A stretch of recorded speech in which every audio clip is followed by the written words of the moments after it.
January 29th, 2022 will mark a significant day for New York City and the metro area.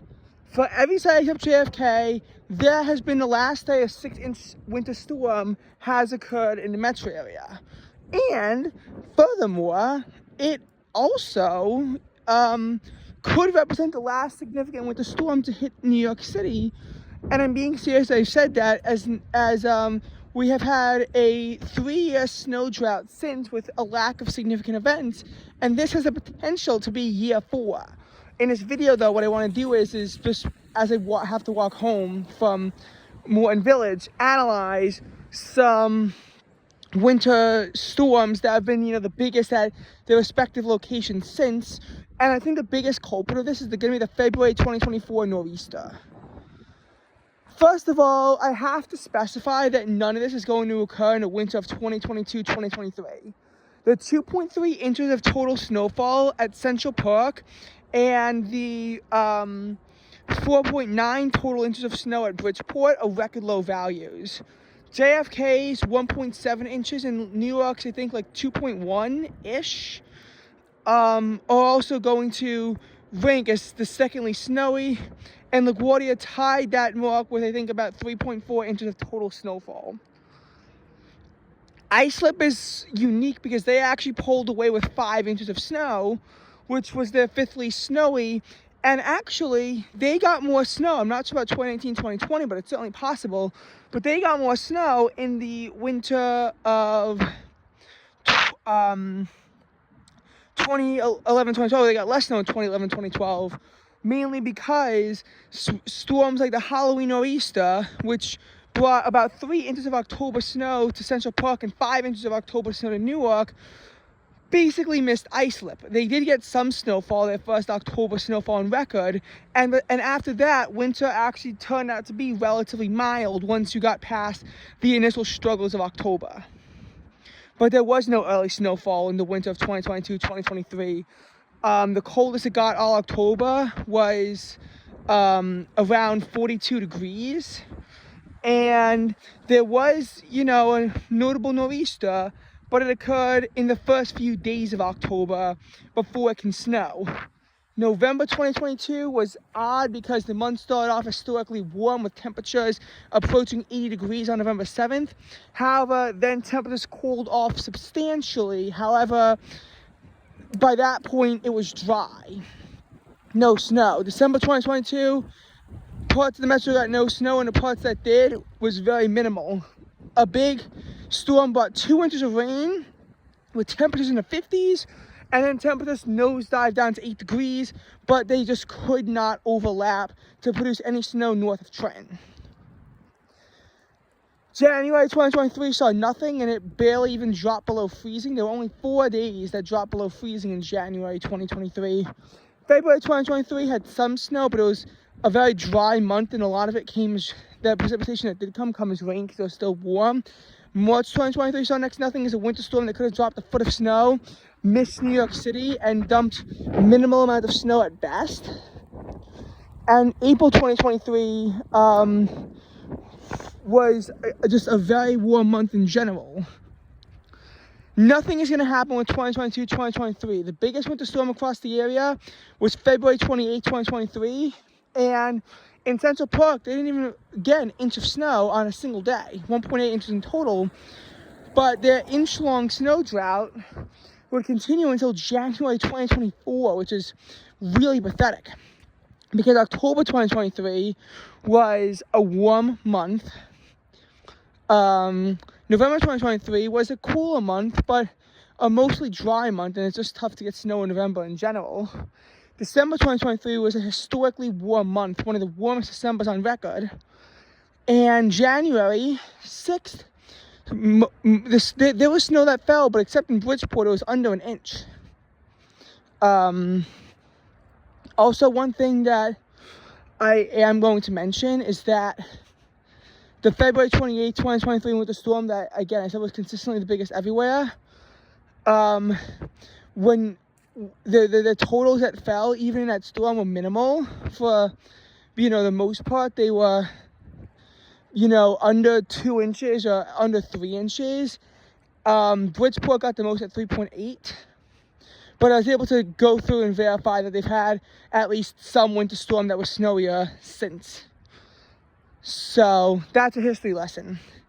Oh, and by the way, the January 2024 winter storms, about them, the total snowfall from the storm on the 15th and the 16th in Central Park was actually 1.7 inches. Less than the 1.8 that fell on the 27th and the 28th. It's just that this time, Central Park was able to have an inch on a day because the split was 0.4 and 1.3, not 0.9 and 0.9. So that was that.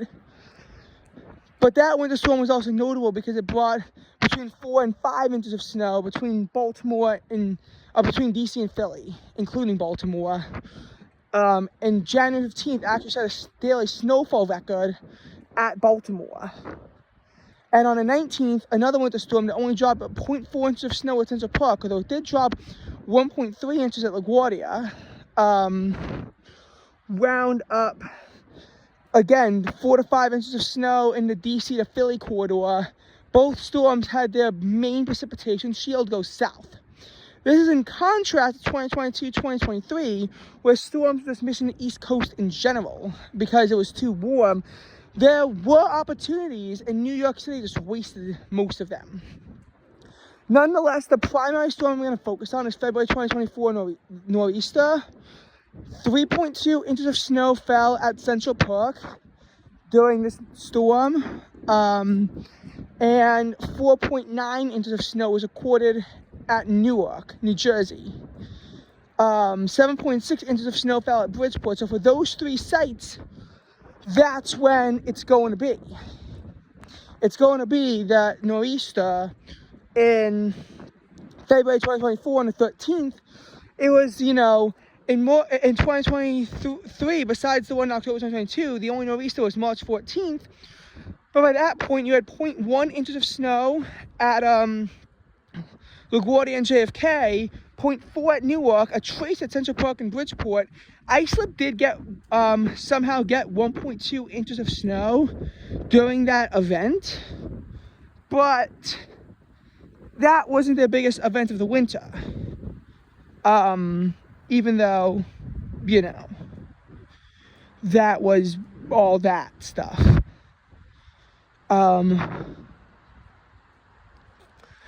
And in case you're wondering, again, the main precipitation shield, it came down as rain even though temperatures were in the 30s. And also, it came too late because by the time it started to snow, the sun was mostly up. Especially in March, really any time of year, it's easier for it to snow at night. Once the sun comes up, it can become very tough for snow to stick. I've seen this in Delaware, December 5th, that winter storm. It kind of hit the city on the 6th, but only Newark recorded measurable snow. But it did dump a bit of snow on December 5th in the Wilmington and Newark, Delaware areas. It snowed for hours and only a third of an inch of snow, 0.3 inches, fell, 0.4 at Wilmington. And the main reason why is because, it's been the 50s, so it's obviously raining now. It was raining heavier earlier today.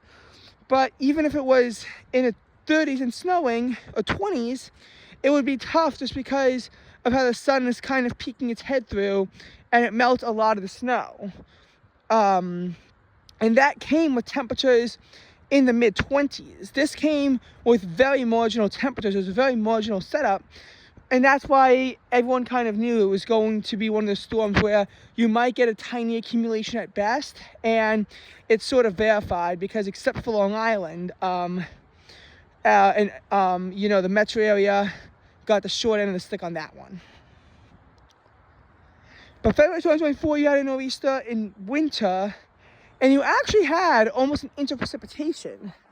It's just that in that case, you really couldn't analyze it on face value because temperatures were in the mid-30s. It was snowing because of low dew points.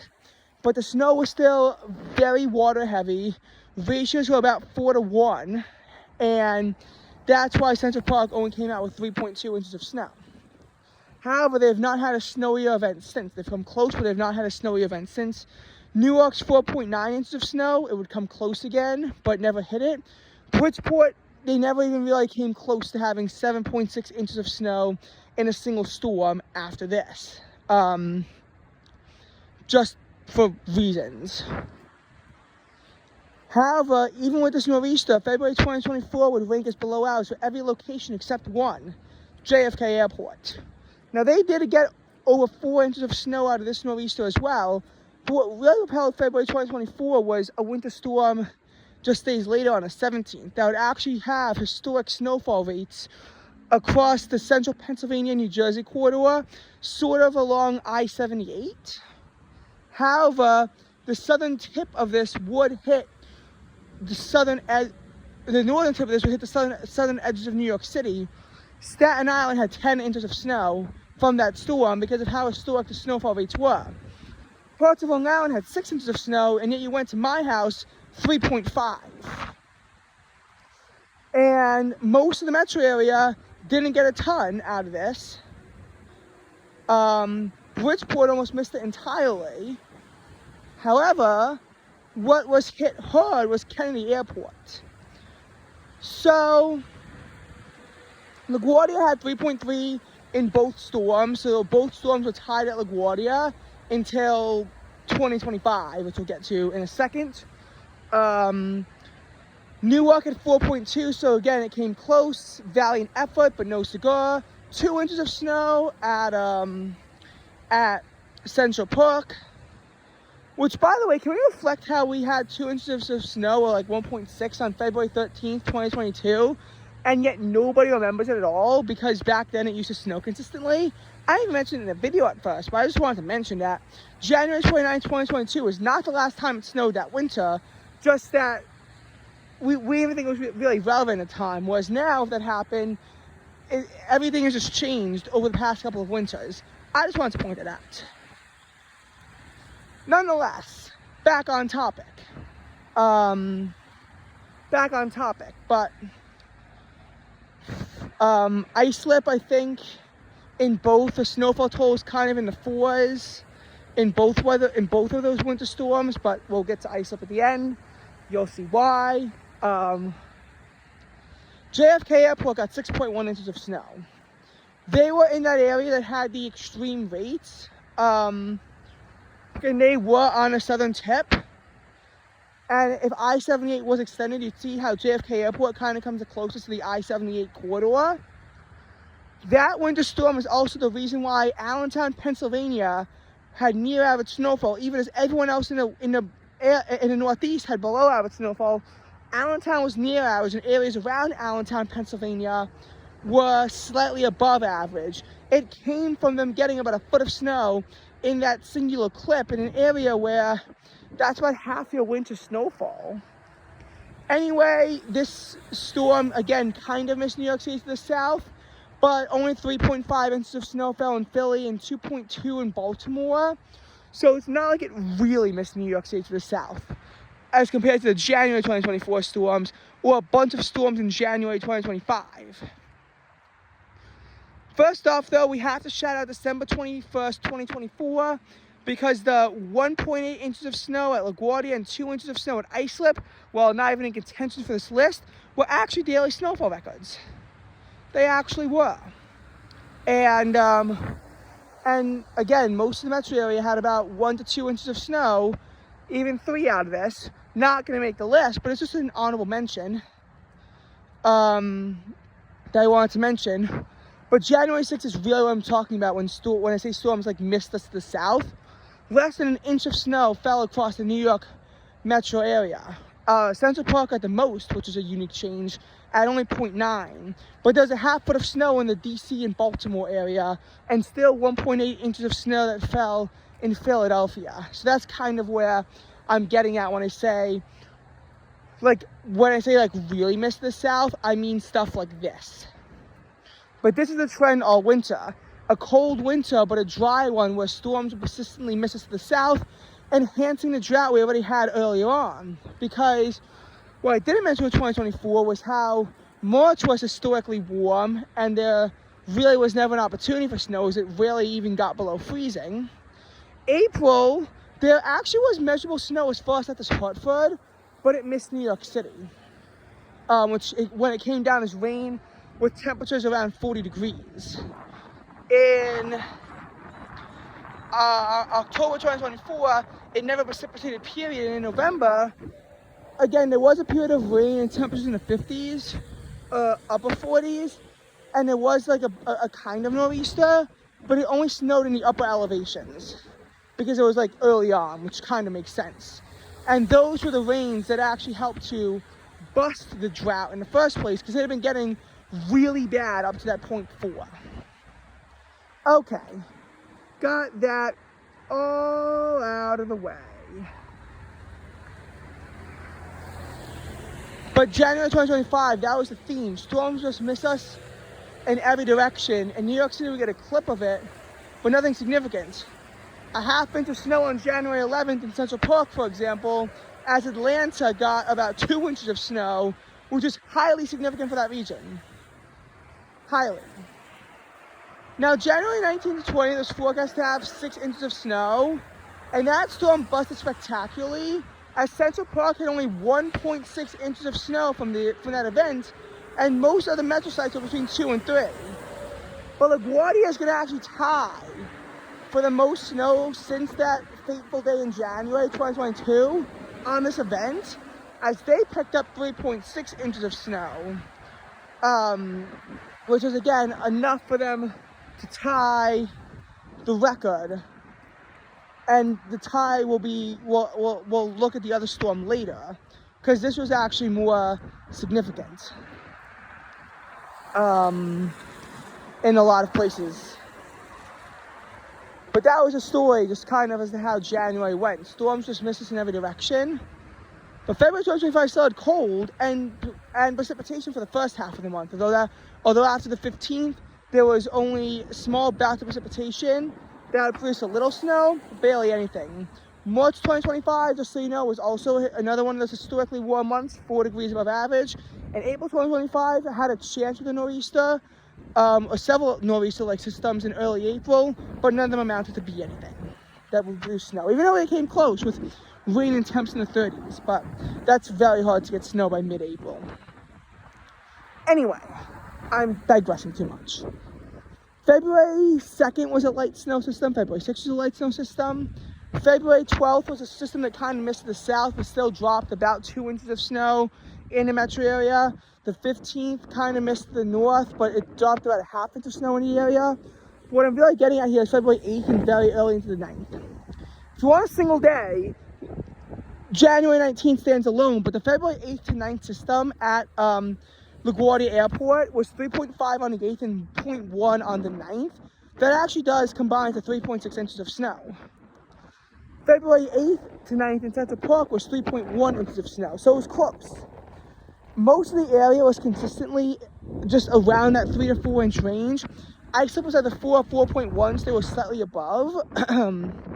But this is kind of one where it was only snowing for about 2.5 hours before it transitioned to sleet.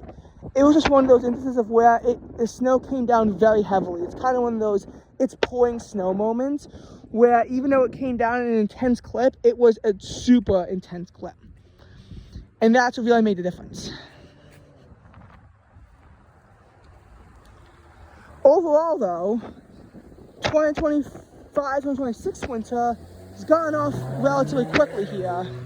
Yes, the system on December 2nd did miss and caused there to be rain instead of snow.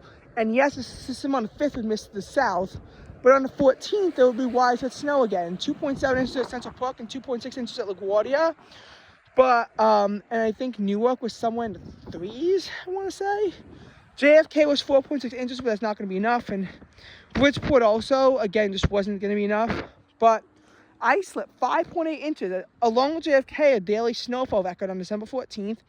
And also 5.8 inches, the snowiest winter storm since January 2022. And that's what inspired this video, was looking back and being like, it wasn't even a half foot of snow in an area that's actually more prone to having snowfall than Central Park. And that just sort of goes to emulate how severe the snow drought is. The last time that there was an above average winter at Islip was 2021-2022. But for most of the metro area, it was 2020-2021. And 1819 and especially 1920 also fell in a below average category. And this could be attributed to several things, including climate change, though I think 2025 is actually going to go down as a year that was colder than average. Lack of precipitation, because 2025 is certainly going to be known as a year that was drier than average. And just a whole bunch of other factors. And as far as the mega drought goes, I'm not really sure with the mega drought, but 2024 was certainly on pace to be a wetter than average year. And then the drought came in and pushed it to be drier than average. By not a crazy amount, but still by a little bit. And 2025 has so far been well below average in the precipitation department. So we're now on 2 below average precip years in a while. 2025, I think, will also be our driest year in a while. And yeah, this is kind of how it goes.